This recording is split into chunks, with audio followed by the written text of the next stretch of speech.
Hello? Hold on, let me make sure the audio is correct. Can y'all hear me? This is my first time streaming on this new computer here.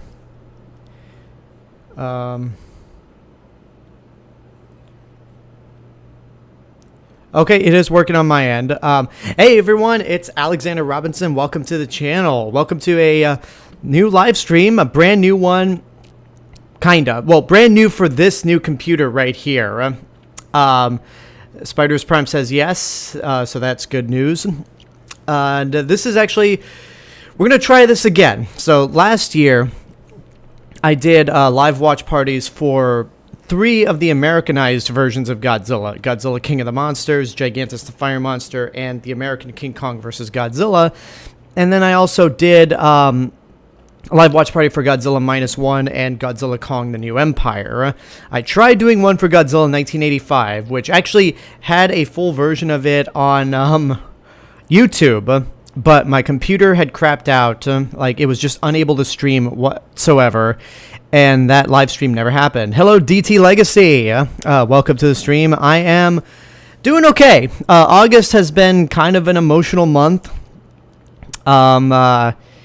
If you've seen my review for Naked Gun, I mentioned that my ex-girlfriend and I broke up. So still kind of going through the motions of that. I know Mr. Docs on my my theme park and travel channel, you did make a comment saying congratulations on your relationship. I'm sure you and your girlfriend will be married within a year. I do appreciate that comment. I just didn't know how to respond to it. And, yeah, we're not together anymore, which is fine. I wish her nothing but the best. But we're not here to talk about ex-girlfriends and whatnot. We're here to talk Godzilla. And I'm glad y'all are here. Hope y'all are doing well yourselves.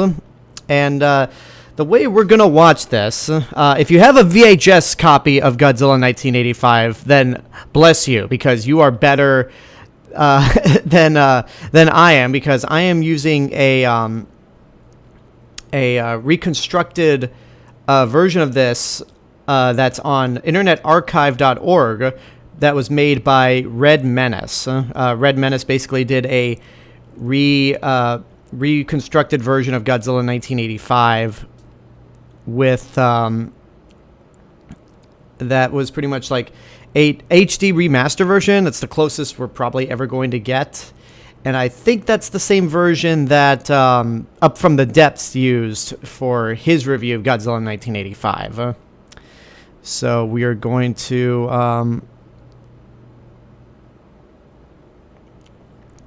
use that. I'm going to drop this off in the chat right here. This is probably not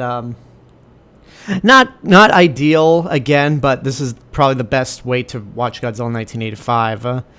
Before your message got retracted, PlayStation Junk, which welcome to the stream, it says, I know how you feel about this version. And you know, maybe it'll change, because when I did my live watch parties for King of the Monsters, Gigantus, and the American King Kong vs. Godzilla, I was a little more optimistic about them, especially King of the Monsters.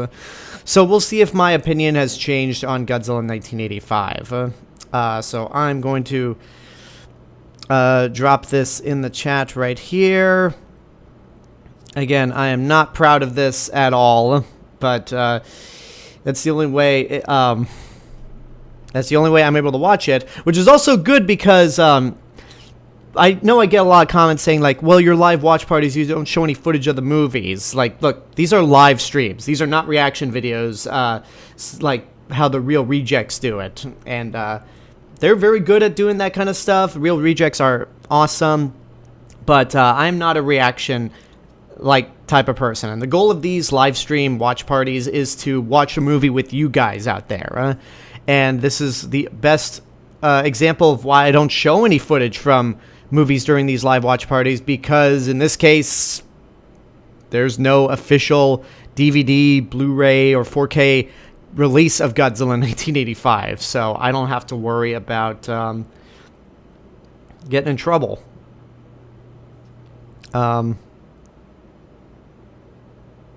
So yeah, I know how you feel about this version of the movie, but I think DVD-Rs and Blu-ray disc Rs might give Godzilla fans an advantage. If you have that, then I don't condone that at all because it's technically a bootleg version, but like I don't support bootlegging at all or piracy. And again, I'm not proud of this myself, but this is what we're gonna do. So without any delay whatsoever, we're gonna get this live stream started. This version of the movie needs a re-release on Blu-ray with the original Japanese version. I do agree with that. But luckily I do have the original Japanese version on Blu-ray. But if you are watching this and you're new to the channel, first of all, welcome. Make sure you hit that subscribe button, and hope you join along for this live stream. If you want to help us financially support the channel, you could do so via YouTube memberships for as little as $1.99 a month.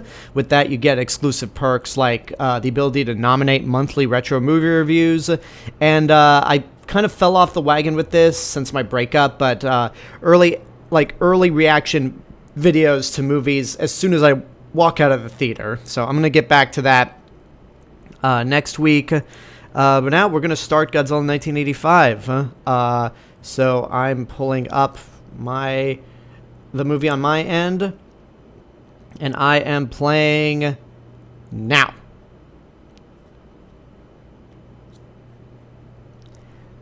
So this should be an interesting rewatch.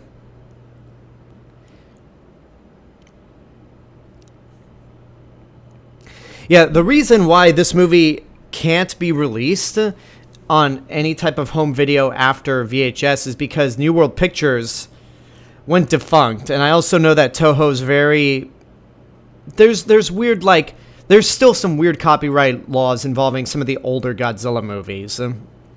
Like, I know for the Criterion Blu-ray set of the Showa era films, the American version of King Kong vs. Godzilla was the main, like, version that was presented, whereas the Japanese version was included as an extra in the bonus disc. So it's really, really, really weird.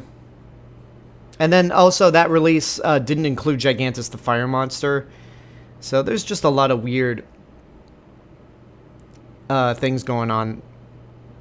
And even with Toho themselves, I'm pretty sure that they don't want to... I'm pretty sure that they don't look at Godzilla 1985 with the same regard as they do Godzilla King of the Monsters from 1956.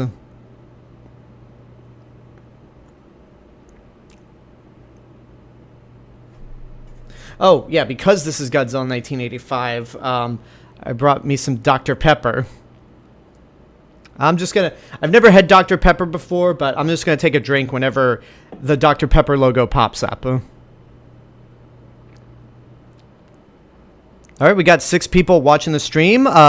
Welcome if you're just joining, and make yourself known in the comments. Don't be shy. Let's enjoy this movie all together, or just hang out.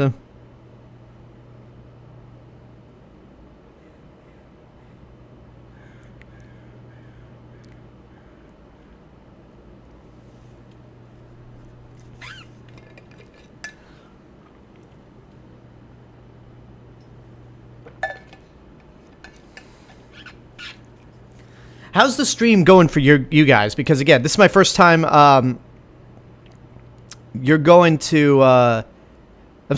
This is my first time doing a live stream with this new computer, so I want to make sure everything's smooth.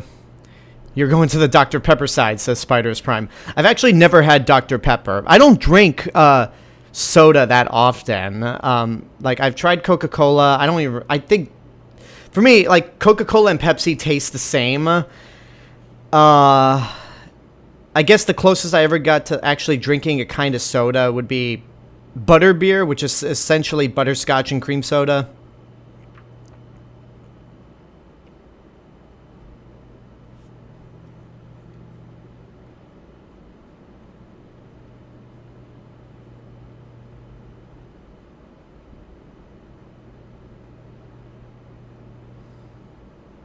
That choppy slow motion is just always... I don't know, it's supposed to be intimidating, but it never really works for me. Though it's not as obnoxious as in Peter Jackson's King Kong. Okay, so I don't understand this. This is the first piece of new footage for this release. What was Steve Martin reacting to where he just suddenly, like, just closed his eyes and lowered his hand down? Hi, Alex. Nice to catch one of your live watch parties. Thank you, Conjectional.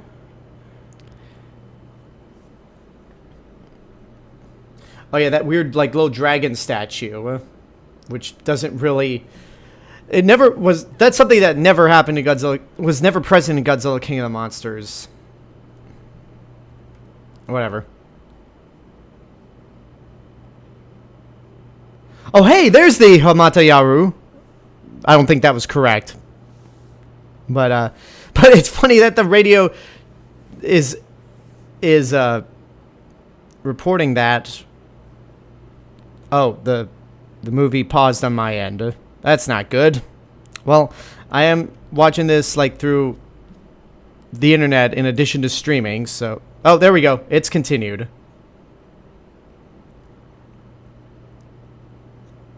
This might happen quite frequently, but at least I get to hang out with you guys.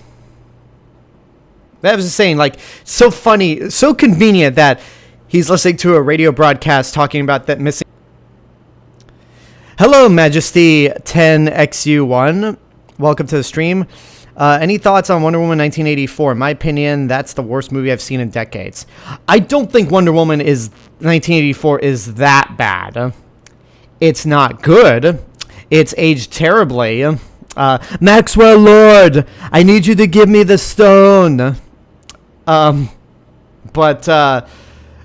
I appreciate Patty Jenkins for trying to make a more optimistic and hopeful superhero movie, at least until James Gunn's Superman came out. But that movie is problematic as hell. Ah, zombie! Dried up zombie corpse.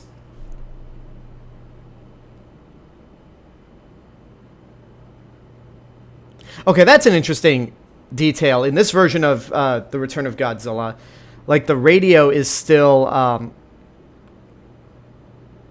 the radio's still going on. When I think after like more than a day, the entire ship would have just been like without power. I'm watching the movie through my Kindle. Huh. Ah! He tripped on... Ew.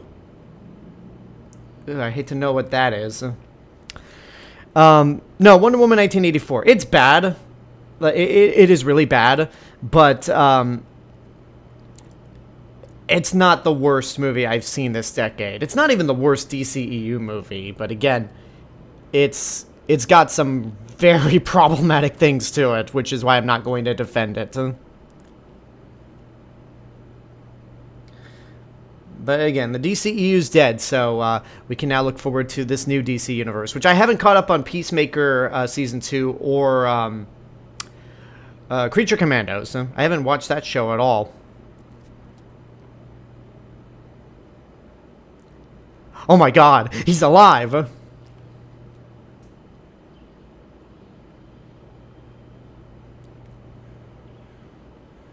Oh. Okay, one good thing that this version did... I don't remember the name. I don't know what the official name of this sea lice is. But they did a good job at trimming down... or cutting out the moments where you can really tell that thing was fake. So I give this version of the movie credit for that, because that was an effect. That sea lice is an effect that does not hold up.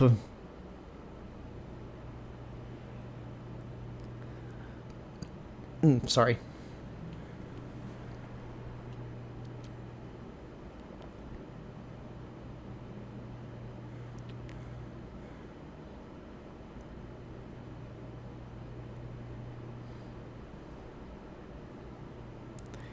It was like a monster, so was it not a monster? I would like to see a new Mothra movie. That's going to be a hard sell, like, in terms of, like, a standalone MonsterVerse Mothra movie. But I'm sure if Toho made a standalone Mothra movie, that could work. Wait a minute.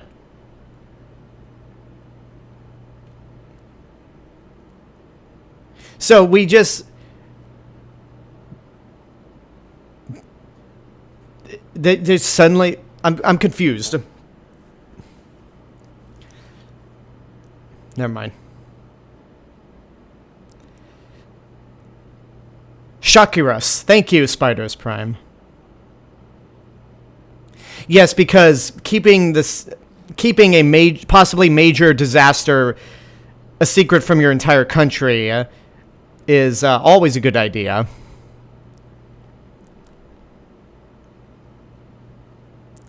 It's funny that Godzilla -1 did that exact same thing, where the Japanese government tries to keep the story of Godzilla up. It froze again. It's funny how Godzilla -1 does the exact same thing, where the Japanese government tries to keep Godzilla secret, only for it to blow up in their face when it attacks Ginza. Oh, it's back.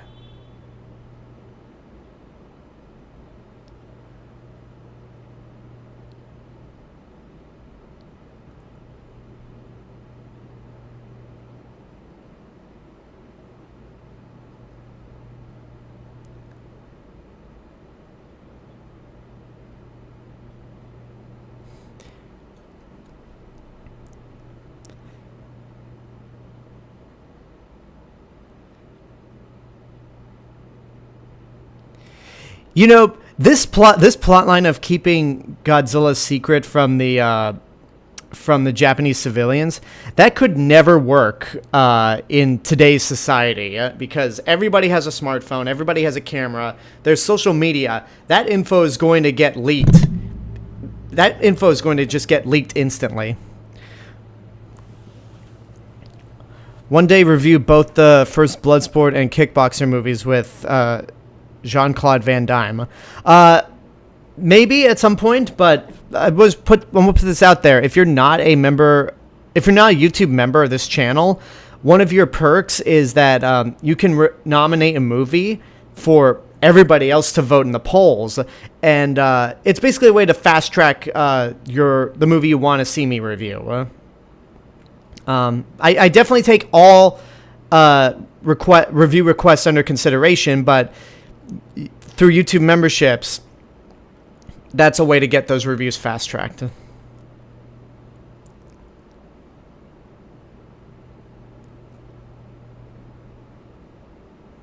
right, really briefly, I'm just gonna, since the movie keeps pausing on my end, we are at 11 minutes and 19 seconds in.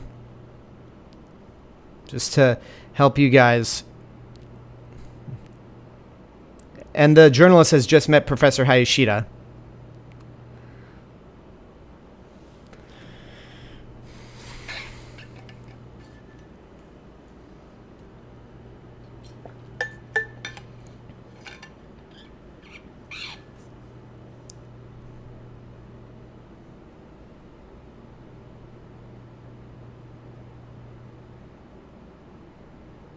Boy, what do you know about that name?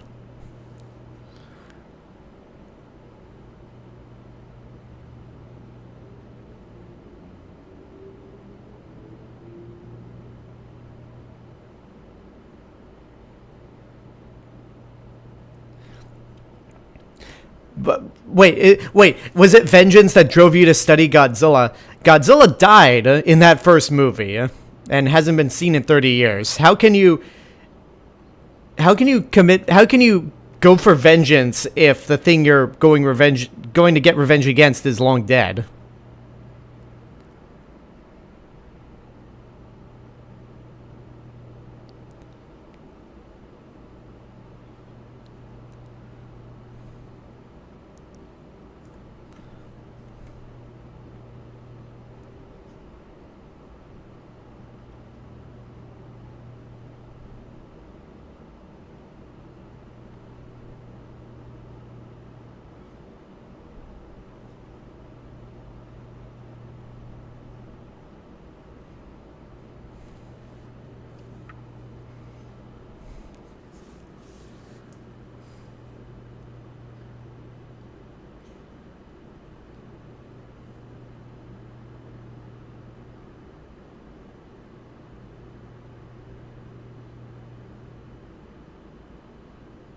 From a guy on a fishing boat.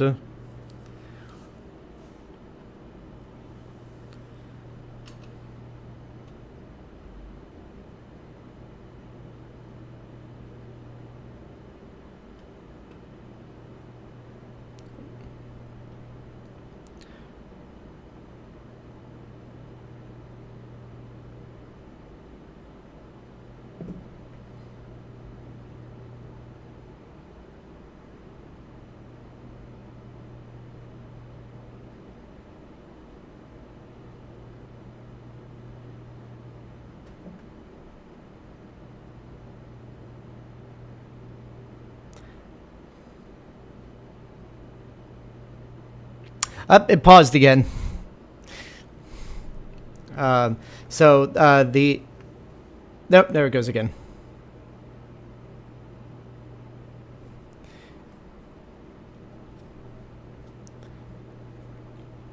That's right. That's right, Spiders Prime Kenny.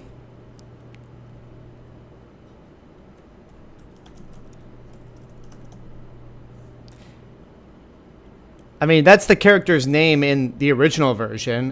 Ken Tanaka. No. No, Ken Tanaka is the name of the reporter. Wait a minute.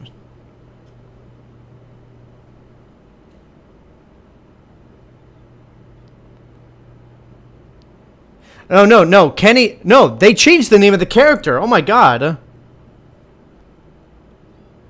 The character is...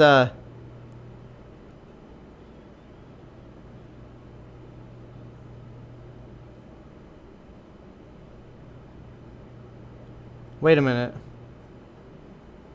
Okay, so we're going to pass that whole plot of... that whole, like, subplot where the reporter gets the photo of the two of them. And now we're just with the Russian sub. With music that's not from The Return of Godzilla.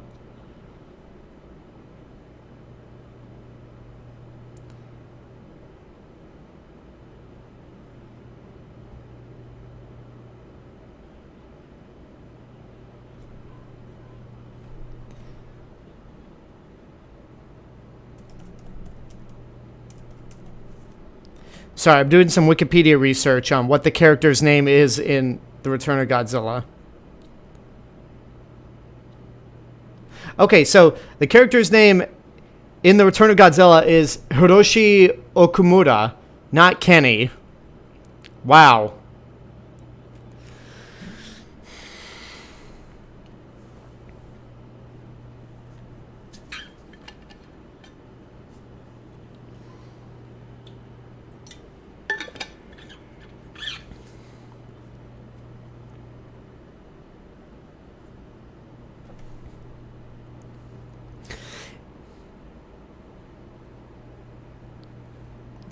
Yeah, I can't get a gauge on if this is considered good Russian acting or bad Russian acting. I'm just gonna say bad, because a lot of Japanese directors, for some reason, unless like it's an American actor like Russ Tamblyn and Nick Adams, a lot of like foreign actors in Japanese films aren't very good.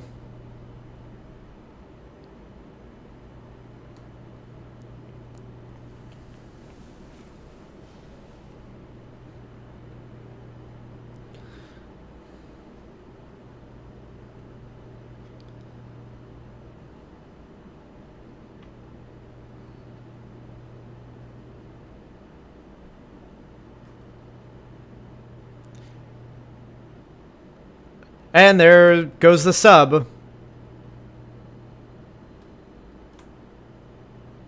I think this is music. I think they like mix in music from the original film and the stock music they use for this cut. And there goes that sub. And there's the Pentagon.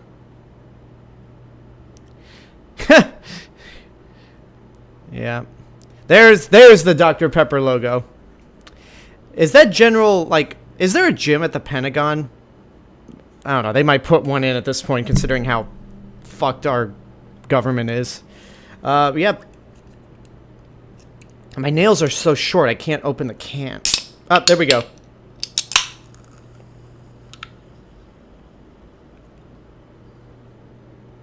Oh, that's that annoying redhead character.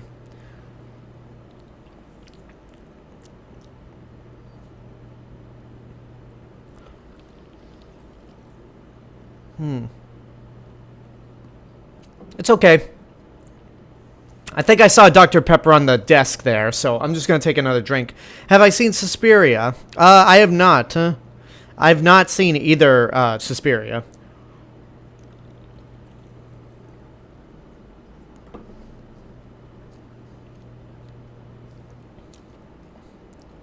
I think it's these characters, mainly the redhead, which are why I don't really like this movie all that much.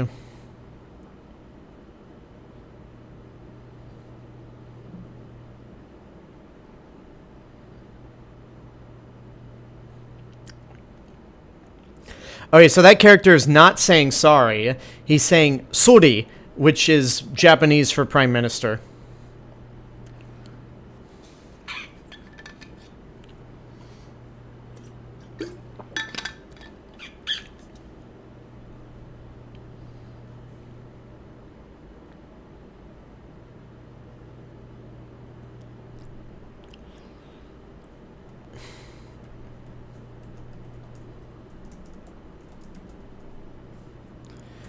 Who are the...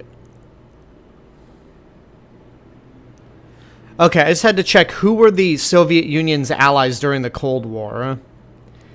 And it seems like it's Poland, East Germany, Hungary, Romania, Bulgaria, and Albania. And Czechoslovakia.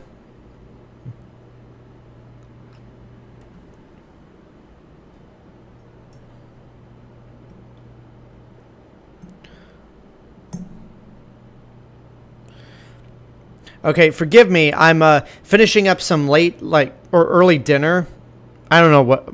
I don't even know when I eat dinner anymore, but I'm finishing up some food that I was making before starting this live stream.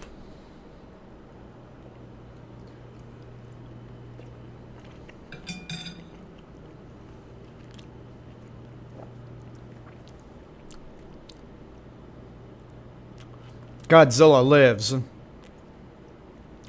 Godzilla destroys Soviet sub. Is Japan in danger? World watches.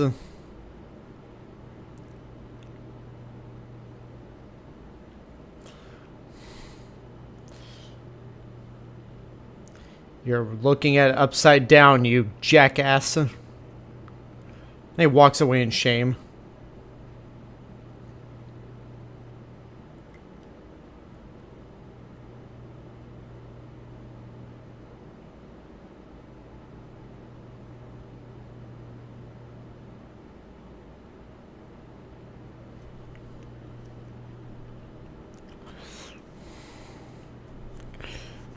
You know, I think more than Godzilla King of the Monsters, it kind of makes sense to have like more American like scenes for this version, considering that America already plays a part in the original cut. Although not in a positive light.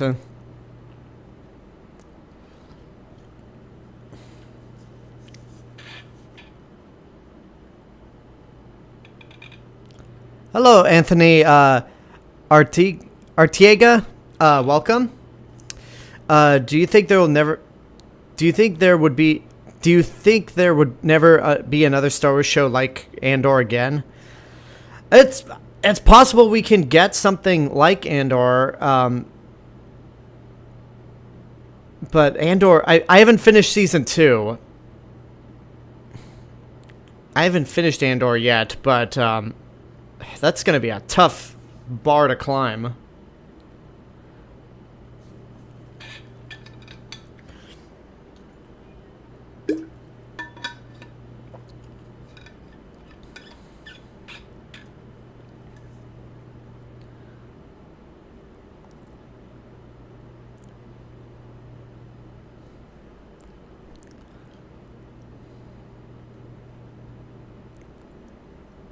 Okay, so we're just gonna skip the whole conversation that the Japanese cabinet has about, like, this is just a test for America and the Soviets to try out their nuclear weapons. They don't really care about helping us. They just want to test their nuclear weapons. And the whole conversation after that, where the Prime Minister says no, is like, if you think that us abiding to these anti-nuclear principles is a sign of our own country's ego, then so be it. But let me ask you this. Wouldn't your willingness to use nuclear weapons be a sign of your own country's ego as well? Because, I mean, this version of the movie will gladly throw the Soviet Union under the bus, considering the time period. But, God forbid, America is made out to look irrational.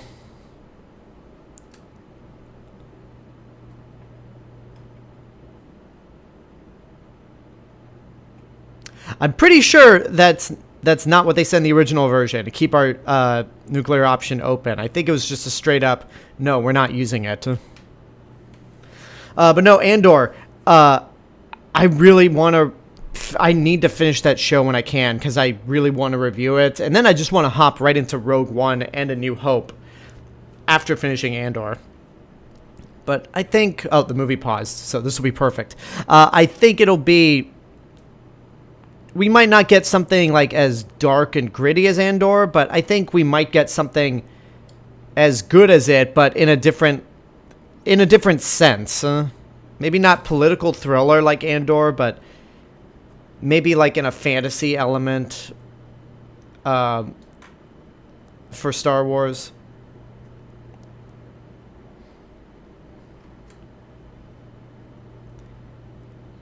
Yeah, we've never seen Godzilla eat, ever.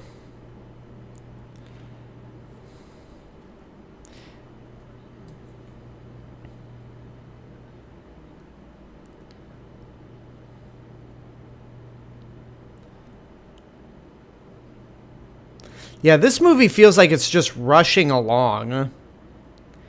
And last time I saw The Return of Godzilla in its entirety was when I did a live stream for it 5 years ago. But,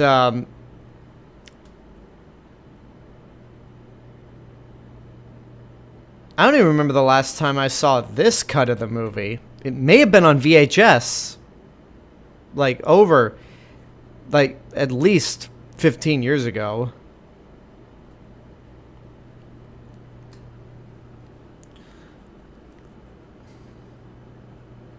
So we are at, for those of you who, just so y'all know, we are at 26 minutes, 26 seconds into the movie. Here he comes.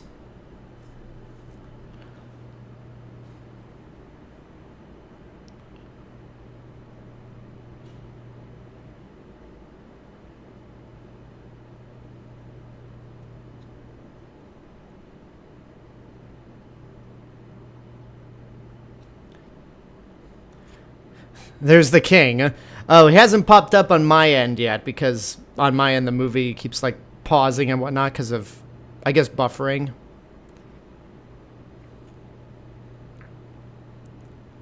There he is. There's his shit. There's his calf. There's his thigh. There's his hand. And there he is. I'm pretty sure that Gareth Edwards was inspired by that scene to introduce his Godzilla in his movie. And the dude gets squashed. Which monster from the Godzilla franchise would you like to see brought back? I mean, let's see. Monsterverse-wise, I want to see Anguirus, Baragon, and Biollante pop up. And Rodan make a comeback. But for the for Toho, I think I would love to see Toho do well, literally any monster, because they made two live-action Godzilla movies in the Reiwa era, and both of them were standalones, where it was just Godzilla. So I'd like to see, obviously, Toho do Mothra, Rodan, King Ghidorah in a live-action setting with CGI, and see how they can pull it off. God, that suit... like, there are some points where that suit is menacing, like, is very intimidating, and other points where it just looks straight up silly.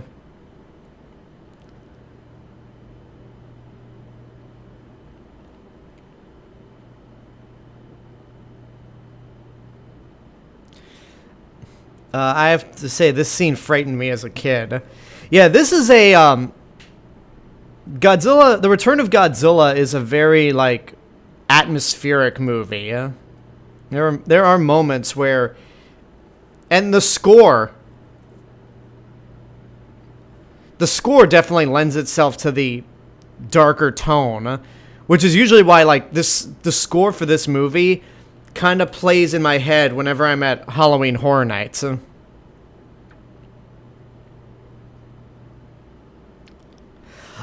I don't know how official that is, that they're doing a sequel to Shin Godzilla. I mean, we know that Takashi Yamazaki's doing a sequel to -1. But I don't think Toho officially... Here's the thing. I don't think Toho would have been doing all this, like, this 4K re-release and retrospective for Shin Godzilla had they not considered making a follow-up.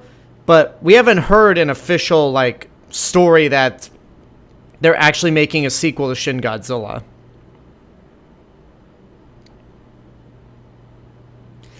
I'd like to see a sequel to Shin Godzilla, but I'm more curious to see what Takashi Yamazaki does for the next Godzilla movie, because a Godzilla series, a period piece Godzilla series, just sounds more interesting. And I think, I don't know, I'm more interested to see what Takashi Yamazaki does for Godzilla rather than a sequel to Shin Godzilla. This version of the film makes the Russians the bad guys. Yeah, very much so, because, this was the Cold War era. America was up. There's a Dr. Pepper can on the ground where that little kid's playing.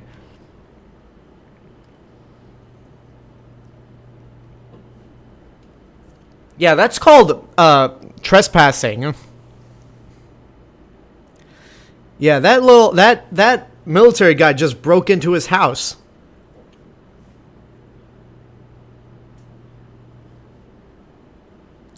And notice how they can never call him Steve Martin, because at this point Steve Martin is already a huge star in 1985. Welcome Zach Briggs to this live stream. All I've got is Dr. Pepper. I'm finishing up dinner, or I'm finishing up my dinner that I was making and eating before this live stream, but it's mainly Dr. Pepper that I have. And I don't know. I think I like Steve Martin's monologue at the end of this movie. But there's really not much of a difference. Outside of that, there's not much of a difference in the ending between this and The Return of Godzilla. There's that high-pitched scream that definitely made me cry as a kid.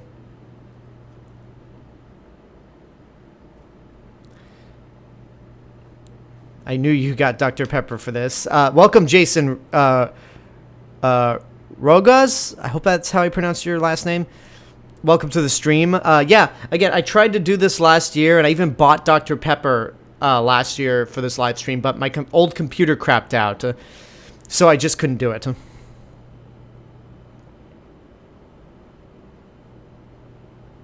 That Godzilla scream was great. And that was... I'm not sure where they took that scream from for this version.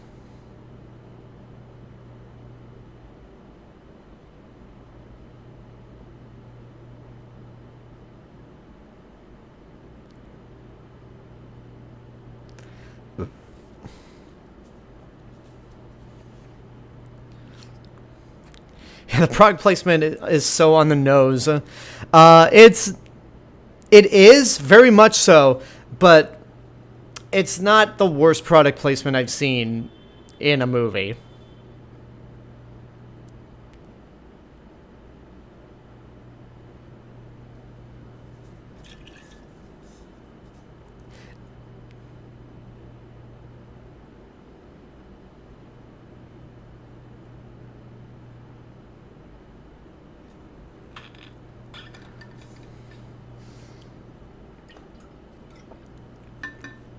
I don't think seagulls chirp. They more like they squawk. All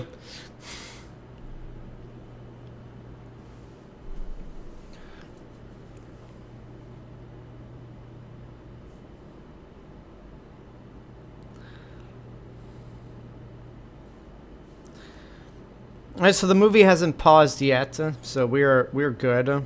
And just for all of you watching, we are 34 minutes 34 seconds in.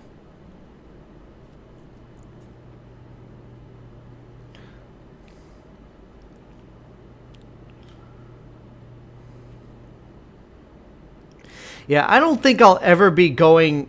The closest I've ever been to a volcano was in Guatemala. I was in Antigua last year for a friend's wedding, and we had a view of a volcano from Antigua, and it's like, you know what, that might be the closest I'll ever get to being close to a volcano.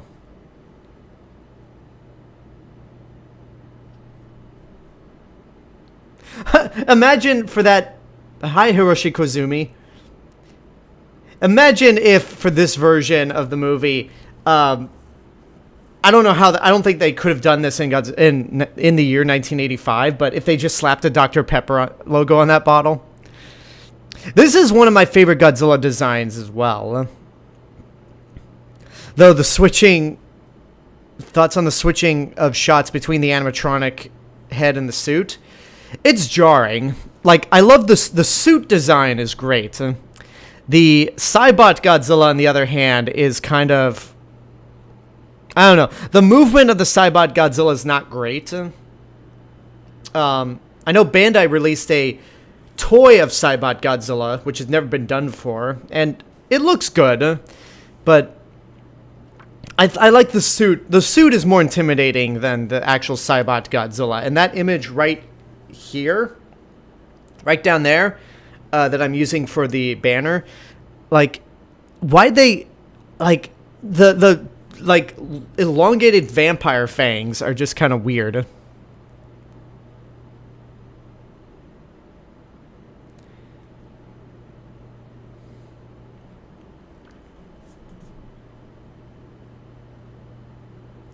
Alright, so y'all have to keep in mind that this is in continuity with Godzilla King of the Monsters, which came out in 1956.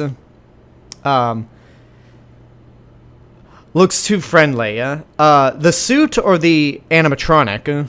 Because the suit does not. The suit looks menacing.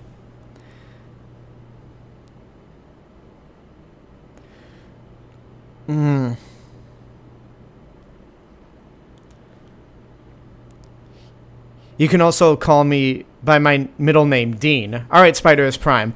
Chat, this is Dean. We like Dean.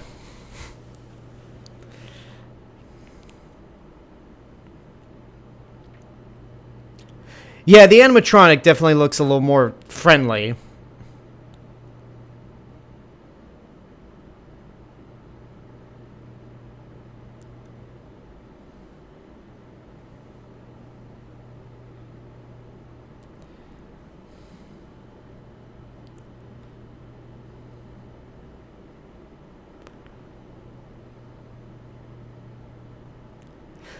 I love this moment because it's like Steve Martin could be a politician because he got asked like twice, how do we stop Godzilla?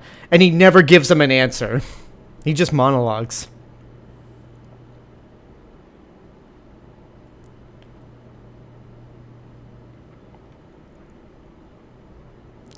And also, you got to keep in mind, in both versions, Godzilla 1985 and The Return of Godzilla, they imply that this is the same Godzilla from 1954 or 1956, depending on which version you see. It's not until Godzilla vs. Destoroyah where they really like make it clear that the one from 1954 is the second Godzilla.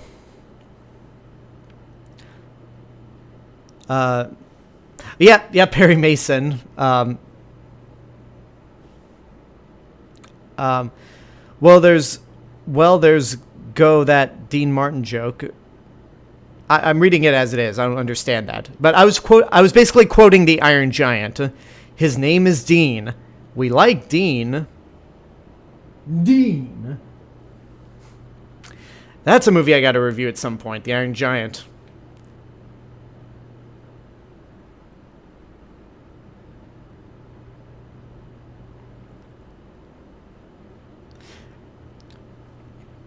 So in the Japanese version, this clip where they're watching the press conference in the city on the big monitor there, that takes place earlier in the movie when they first announced Godzilla's return. And in this version, that sequence is used when they announce Godzilla's approach to Japan. How do they explain the drastic change in Godzilla's look from Return of Godzilla Biollante?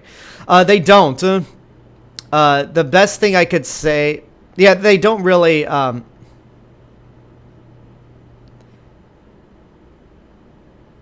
They don't explain the change. But again, they never really explained all the times Godzilla's changed look in the Showa era.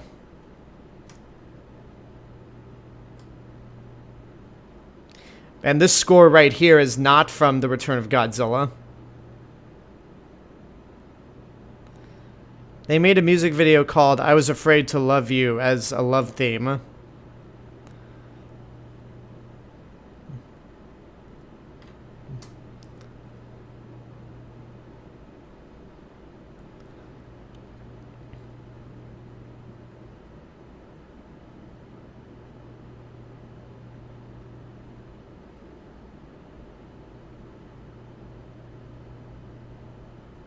Yeah, the music that plays here in this like section of the movie in the Japanese film is so much better than what they put here.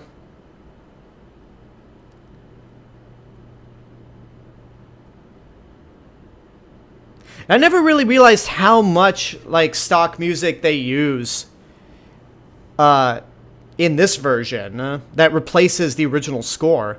It's not as bad as in King Kong vs. Godzilla or Gigantus the Fire Monster, but I'd say it's on the level of Ghidorah the Three-Headed Monster, the American version of Godzilla, the American version of Ghidorah the Three-Headed Monster.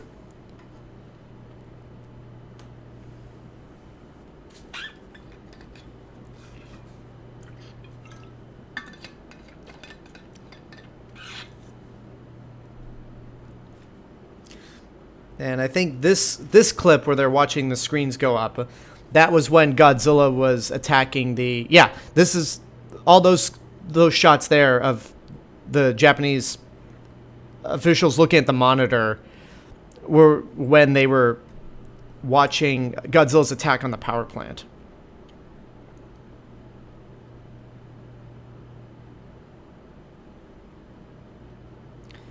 It would be nice if this version of the movie would have the original music with the Japanese music. Have original music with the Japanese music. So like Godzilla 2000 in a sense. Because... Oh, it froze again. Because Godzilla 2000 had the original music from the Japanese version. But it had some original compositions as well. And the movie's back. 42 minutes and 40 seconds.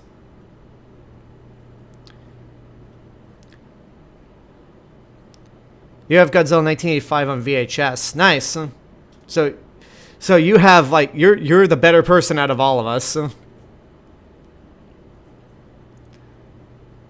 Yeah, that animatronic.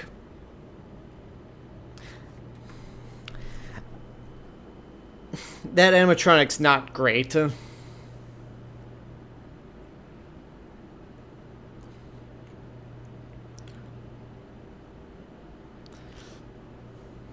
Yeah, the shots in the water with the suit.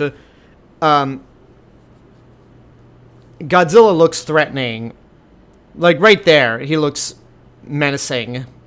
But it's when you look at Godzilla straight on, it's like when you see the suit straight on, that's when he looks ridiculous.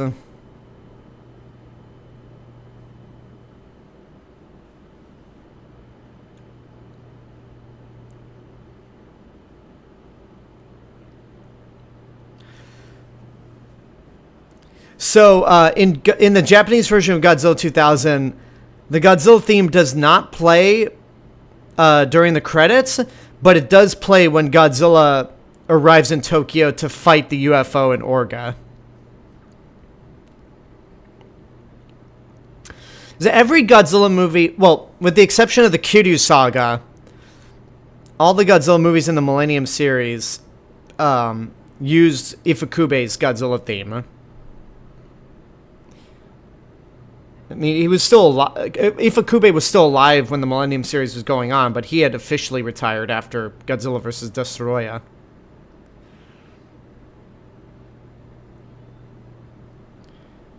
Alright, like Godzilla rising out of the ocean, he looked drunk there.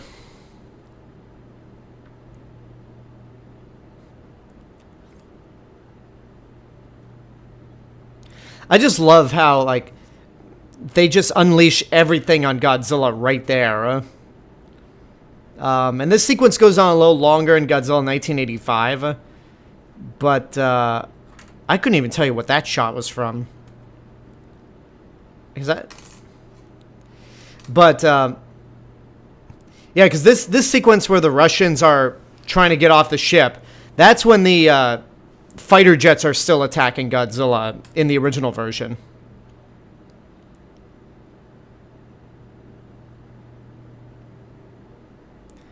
Yeah, that was a weird decision to rearrange that sequence in this version.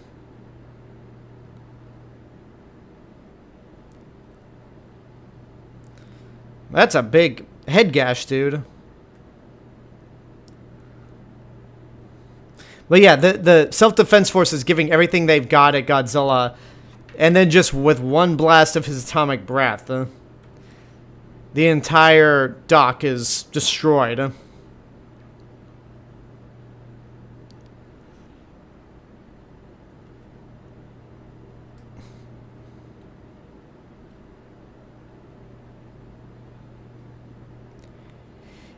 Yeah, the Cybot Godzilla also just looks soulless, since his eyes don't move and it can't blink.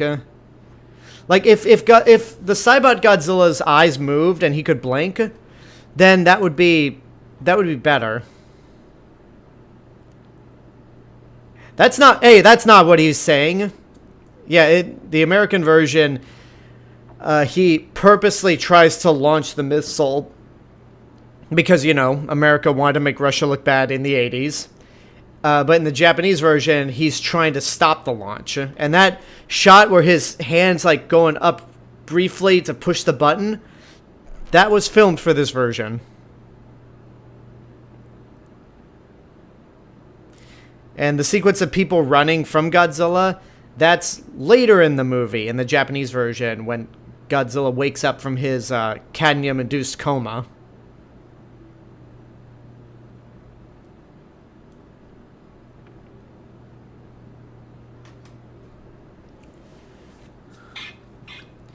Wait, which part of downtown Tokyo? Because y'all realize how big Tokyo is?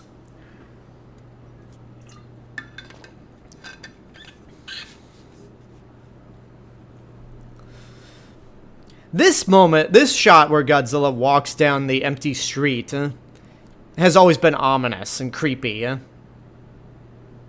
Like, it's just so eerie, it's so quiet. And I could have sworn there was a Ghostbuster. Maybe this is the Mandela effect, but I always thought that one of the buildings on this model set had the Ghostbusters logo on it. Which couldn't have been possible because Ghostbusters and The Return of Godzilla came out the same year, 1984. It's too bad Stan Winston's Godzilla design couldn't be used in a movie. Yeah.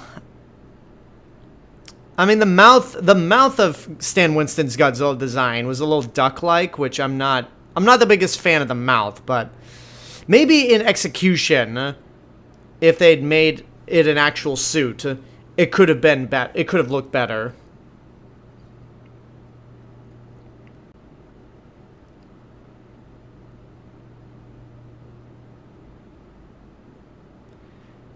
Yeah, that one shot of Godzilla, like, looks like he's kind of drunk.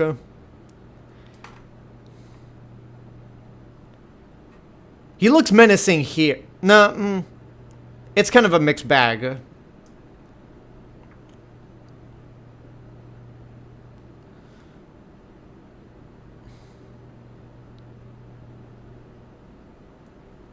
Yeah, I hate that in this version, they cut out the sequence or the shot where it's on the model building and you see Godzilla's reflection as he walks by. I hate that they cut that shot out of this version. And we're back at the Pentagon.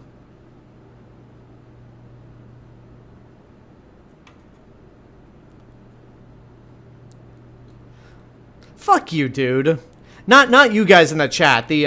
The redheaded major that made the joke of, that's quite an urban renewal program they got there. Like Jesus Christ.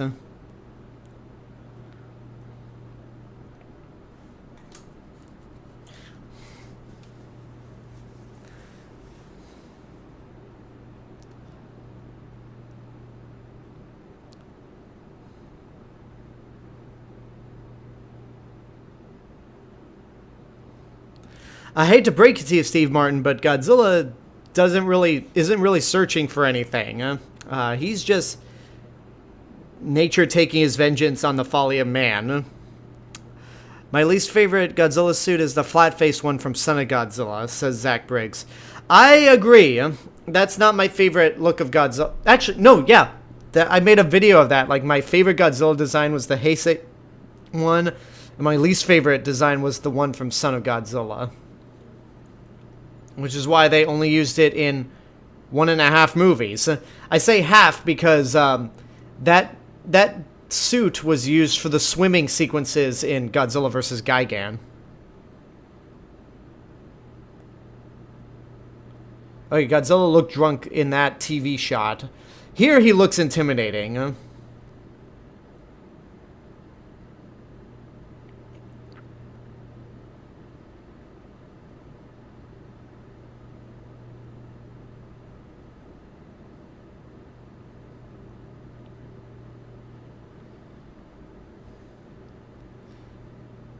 That's a cool moment.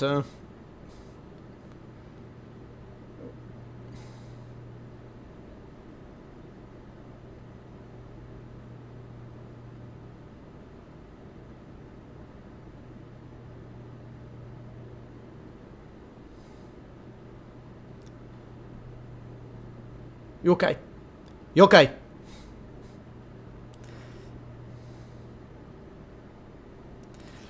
Now, these laser guns in The Return of Godzilla, are they just meant to lure Godzilla? Because he seems very unaffected by them.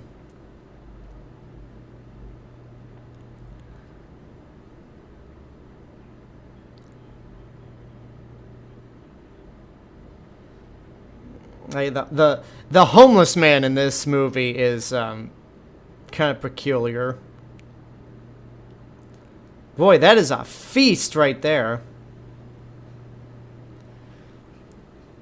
Now I'm wondering, was this... I don't remember if I just repeating myself from my Return of Godzilla watch party. But this guy had to have been this actor had to have been like a famous Japanese comedian at the time. Huh? Because he doesn't really serve a purpose in the movie. And there's no reason for them to dedicate a whole moment to a homeless guy invading I shouldn't say that. A homeless guy in an abandoned restaurant, only for him to like scream at Godzilla for interrupting his meal. He's got that had to have been a like famous comedic actor in Japan.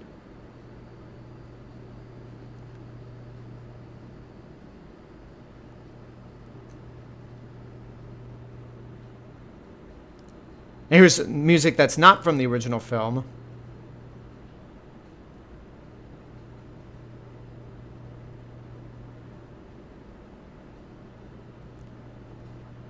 Huh. Okay, that's kind of funny. Sorry. That doesn't happen in Return of Godzilla. When Godzilla turns around to look at the building, he just looks at it. He doesn't attack it like in this version. So it's kind of funny that the laser fires at Godzilla in this version to keep him from destroying the building, and yet the laser ends up hitting the building, where these three characters were.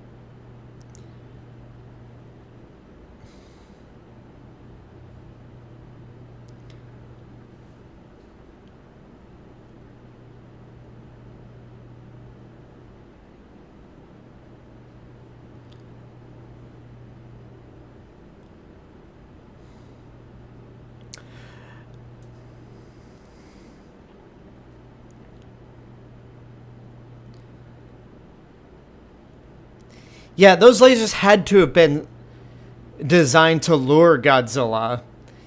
Because, again, it doesn't do any damage to him. And he seems to be following them.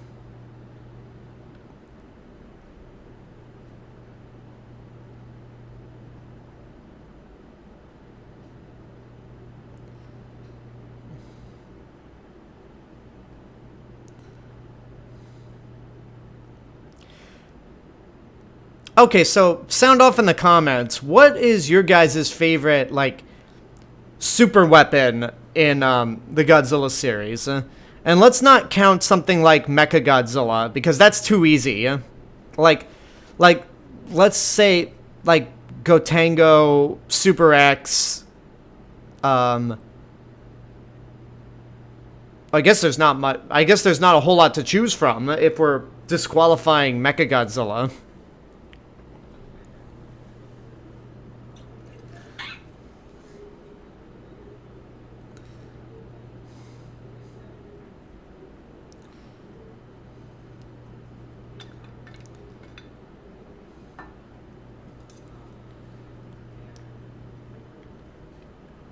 Come on, wedge it in, and then just jump on it.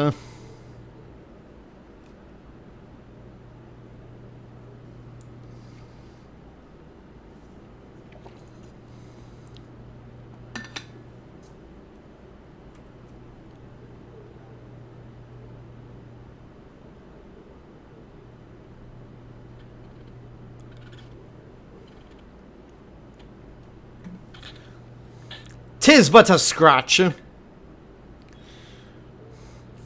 I just like how the Super X, like, the Super X, out of all the Super X's, the third one was definitely the best one because it made it to the end of the movie. Super X1 is the second best because it managed to, like, not get it only got burnt by Godzilla's atomic breath. Until, like, until, like, later in the movie. And it just seemed more reliable than Super X2. Like, Super X2, like, it had the advantage of being remote controlled. So, you didn't have, like, casualties. You didn't have any casualties if it got destroyed, which it did. But it's like, without the fire mirror, the Super X2 is kind of useless. And Godzilla's a ventriloquist because he did not even open his mouth when he roared. The defense team's jets from the Ultraman series. I'm not familiar with them.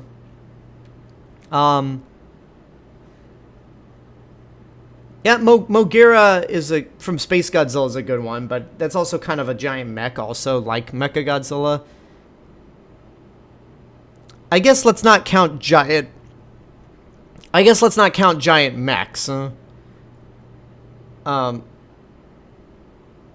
Like something that seems more plausible, like Super X, and not something like Mechagodzilla or Mogira.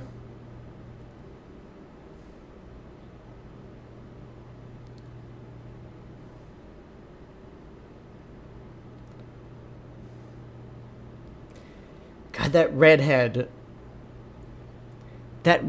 major just irritates the shit out of me. And again, that little statue holds no significance whatsoever.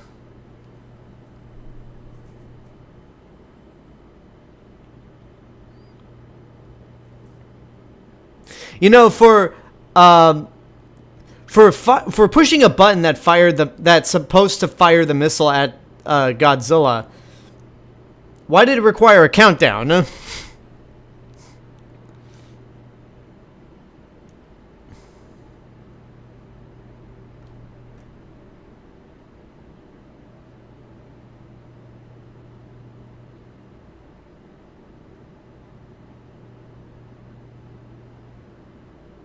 You're right. It is so corny. The acting from all these American actors, except Raymond Burr, is just corny. Because Raymond Burr, like, God bless him for wanting to take the material seriously. Because he's the only one that carries this version of the movie. Accidentally. Not in this version, it wasn't. But no, Raymond Burr, like, really showed up to work on this movie, despite how little he's in it.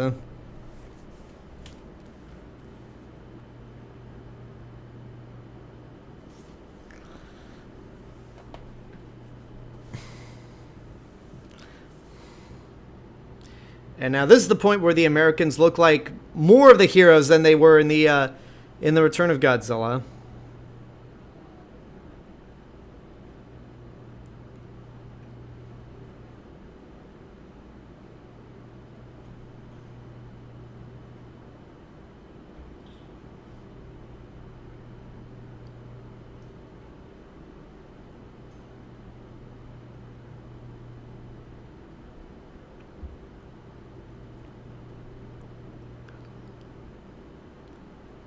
Look at the left side of the screen. Godzilla's there and he's standing.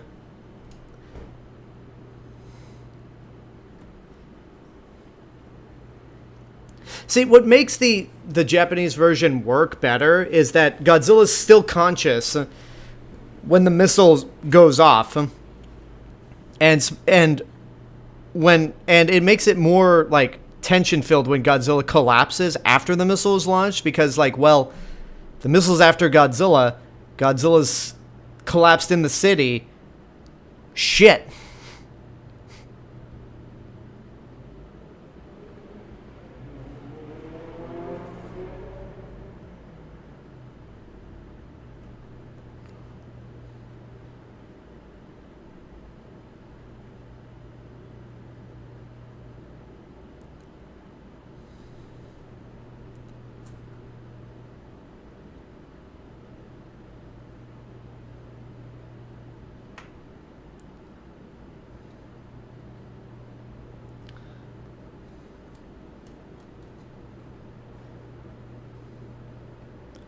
Okay, now Godzilla's collapsed. That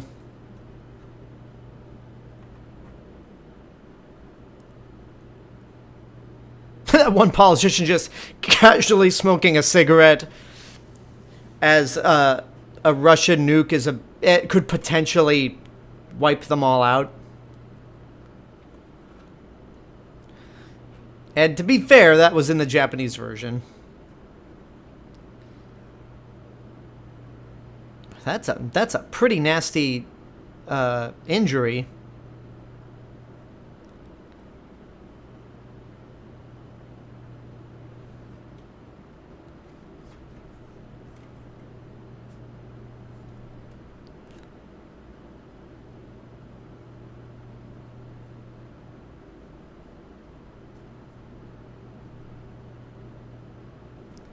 Okay, this music playing right now, as the helicopter is approaching to get the main characters out of the building, that was when the self-defense force was readying on the docks at night. Hello, King Batzilla Reviews. Welcome to the stream. Again, for those of you who are just joining us, this is a live watch party for Godzilla 1985, and we are 1 hour, 3 minutes, and 52 seconds into the movie.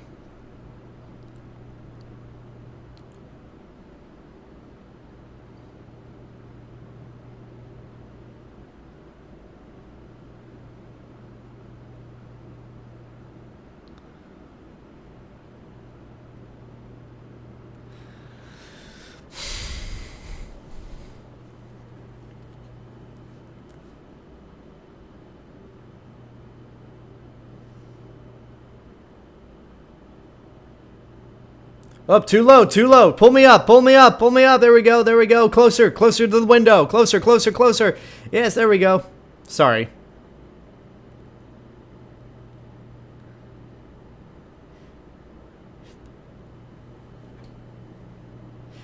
And my name is not Ken.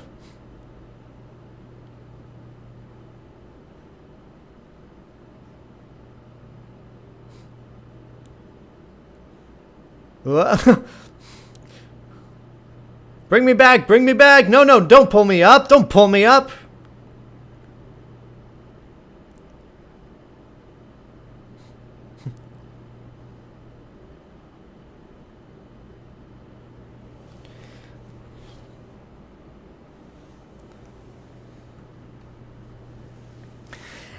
Am I planning to review K-pop Demon Hunters and the Terrifier trilogy for Halloween? No, because I'm working on reviews for all the Universal Monster movies that I have not reviewed. I made an announcement video on this on my channel at the beginning of the month. So I'm currently working on reviews for all the Universal Monsters movies that I have not seen. Why did they dub over the English-speaking actors in the English version of Godzilla vs. King Ghidorah? I can only say for the same reason why they dubbed over the English actors in King Kong vs. Godzilla, because the well, here's the thing. Here's the strange thing. Anyway, the reason is because the actual acting from the American actors, the World War II soldiers, is awful. Like, similar to King Kong vs. Godzilla, the crew of the submarine Seahawk is even worse in the Japanese version than the American version. We are 1 hour, 6 minutes, and 39 seconds into the movie. So the professor and Ken, in this version of the movie, are heading to Mount Mihara, leaving the other two characters behind.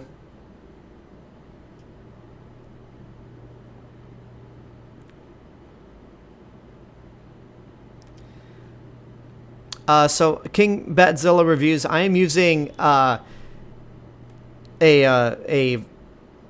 using Internet Archive to watch this movie. I'm not proud of it, but that's how I'm watching it.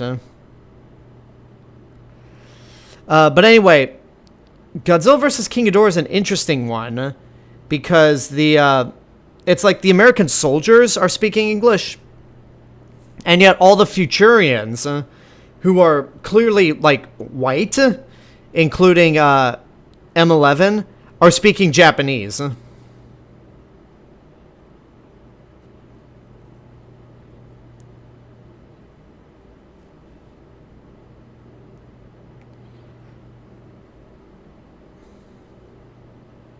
Kaboom!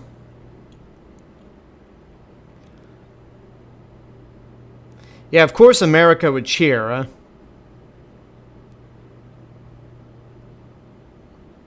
And then in Japan, it's just this massive sigh of relief.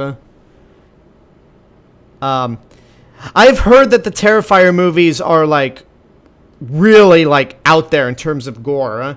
So I think I might get around to the Terrifier movies once the fourth and supposedly final one comes out.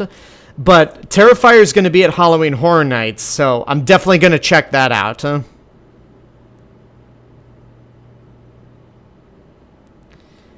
So I'm curious to see if the Terrifier house at Halloween Horror Nights is going to be as grotesque as the movies.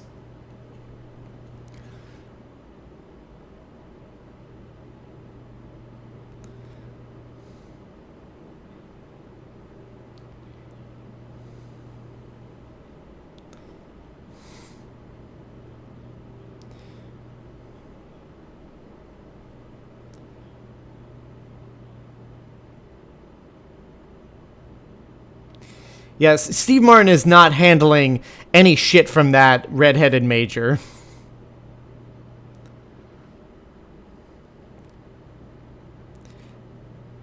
Are you talking about M11, Zach Briggs? Because the main villain of Godzilla vs. King Ghidorah, the main Futurian villain, I don't remember his name. All I remember is like M11, because he looks like Robert Patrick from Terminator 2. And there's one Futurian that looks like Frankie Muniz before Frankie Muniz even became a thing. So I found that kind of funny.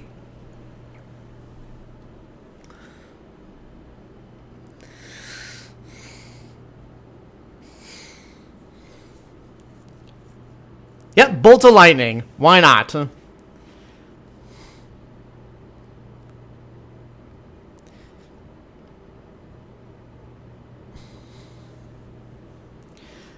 Okay, one other thing I do like about Godzilla 1985 is this version here.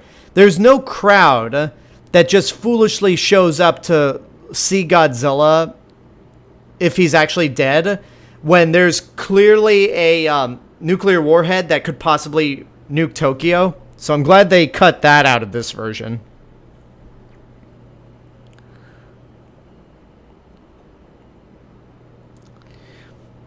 Yeah, that shot right there, Godzilla does not look good, huh?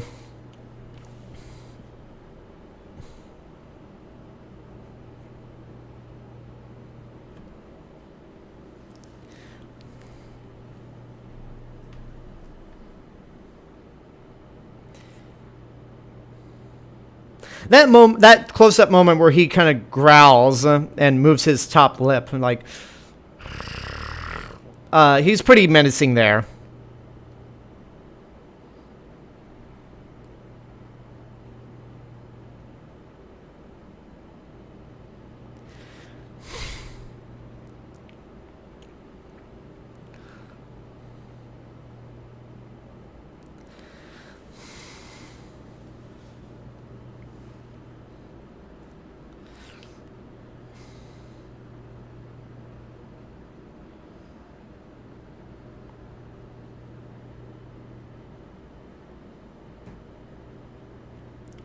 Oh, hello, Joshman55Gamer. So the Tron reviews. I have watched the original Tron. I have not gotten around to Tron Legacy just yet, but my review for Tron is going to be on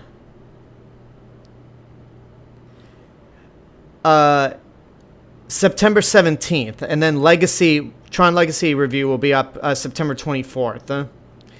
And I should mention this right now.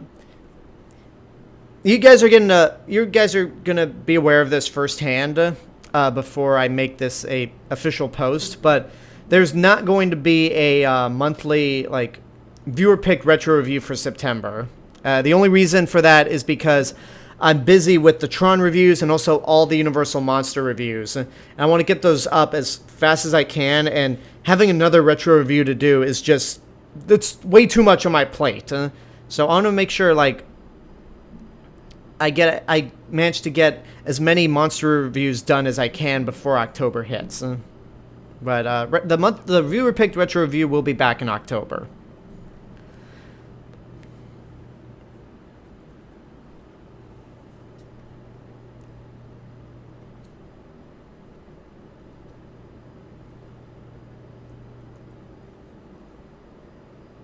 Oh yeah, they also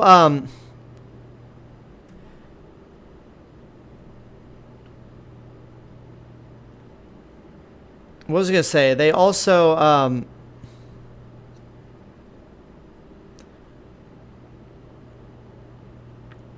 cut out all those shots of the big giant Godzilla foot that they built.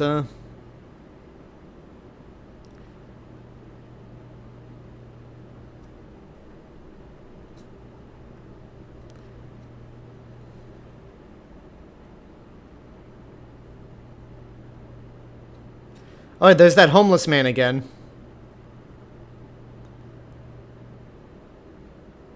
Uh-oh, he's really mad. Yep.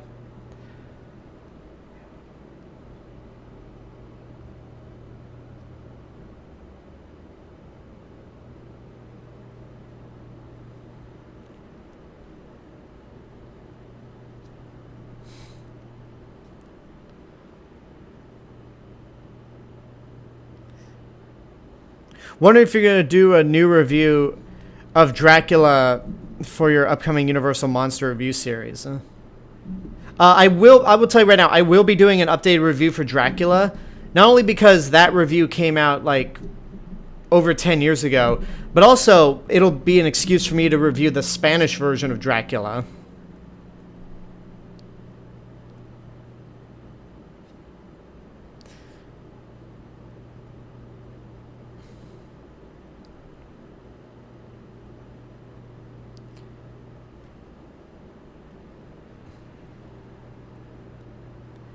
Alright, so Godzilla's just gonna knock over that building there. And, yep, there goes the Super X and its crew.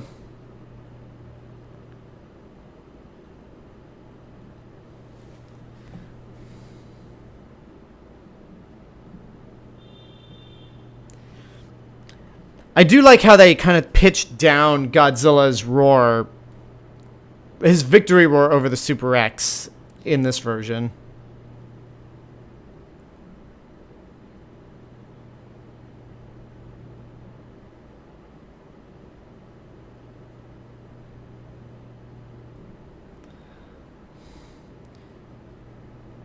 We're fine. Get away, bum. Run for your lives. Let's do lunch sometime. Sure, why not?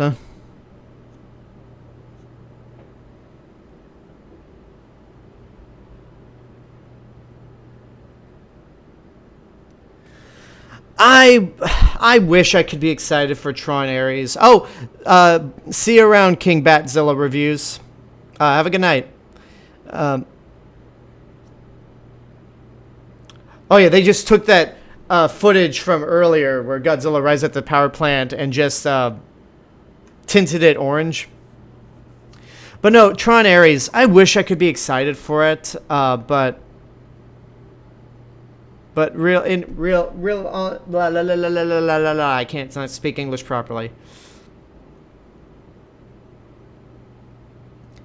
Yeah, that roar was used in, I mean, this roar right here, like, they definitely updated it for this movie, but it's that darker, low-pitched roar from 1954.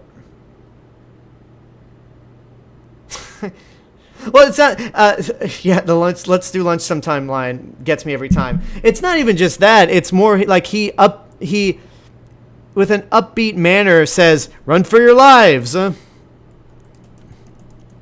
Run for your lives. Let's do lunch sometime." And then, I guess in this version, it's implied that the homeless guy got stomped on by Godzilla.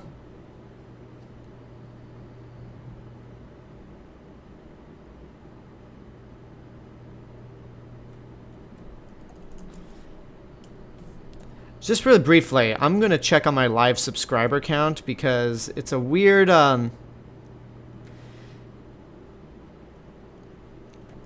because for some reason, it said that I have over, like, 12,700 subscribers, and now it just went down to, like, 12,600 something. So, pardon me for a bit. Yeah, this movie definitely has a quicker pace than... Well, this applies for all the Americanized versions. they do a good job at trimming out a lot of the fat from the Japanese version.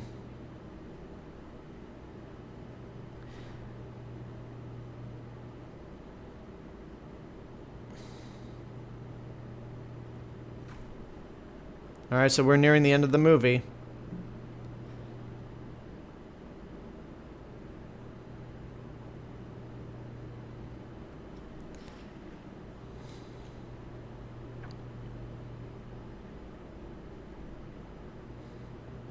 Oh, there's that Dr. Pepper again.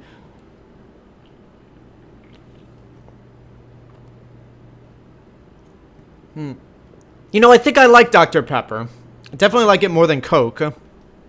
But yeah, it's the reason I'm not excited for Tron Ares is just it's because of Jared Leto. Like everything else about the movie looks really cool.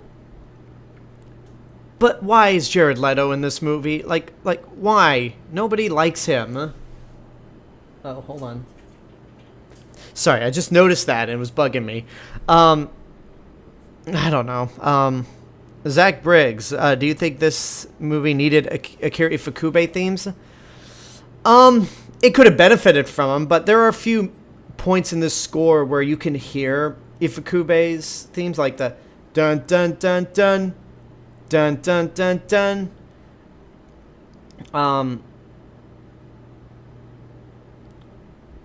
But this score, this is probably my favorite non-Ifukube score of the Godzilla franchise. Well, I don't know. Because Naoki Sato's score in Godzilla -1 is fantastic.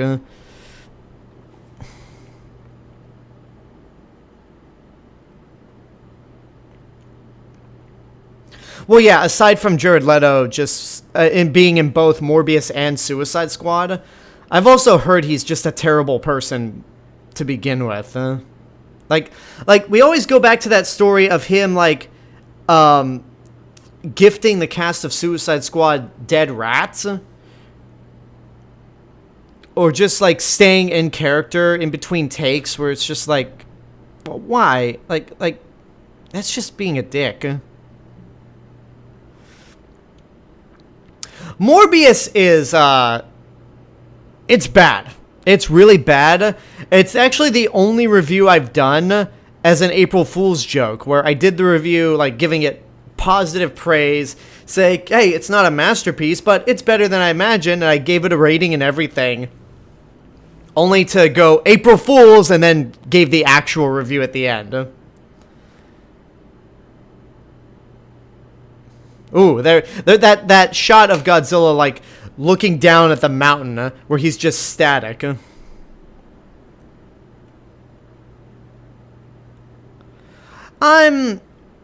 We'll see about Zootopia 2. I'm just more like, I just don't like the idea of Disney Animation doing sequels.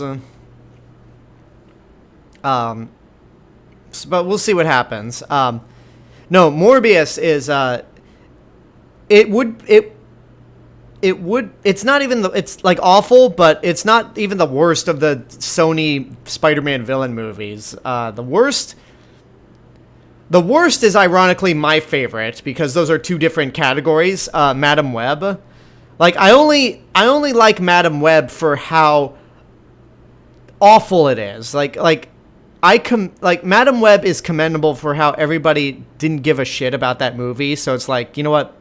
I commend y'all for not caring about this movie. But Madam Web, like, it might be my favorite to watch because of that, but Madam Web is the worst of all those movies. Like, from a technical filmmaking perspective. Oh, here comes that Godzilla scream. And this sent,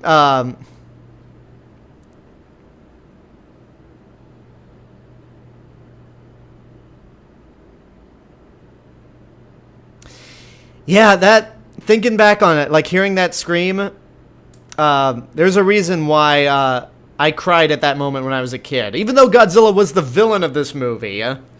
Well, I say villain, but Godzilla's... The more serious versions of Godzilla in 1954 and this one are more like tragic characters. I don't know why they didn't include the scream in the Japanese version. Probably because I know like that scream was from something else. Because that's not Godzilla.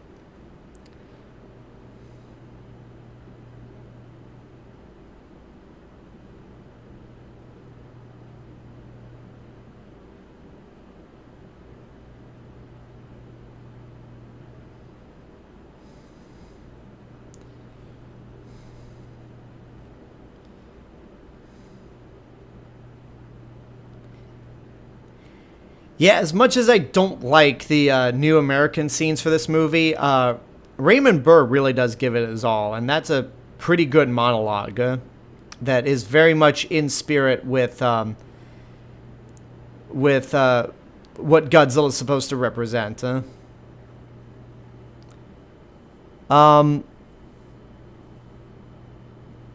All right, so that's Godzilla 1985. Thank you guys so much for joining me. If you did watch this along, good on you. If you watched this through VHS because you actually had an official copy of the movie, then that's even better.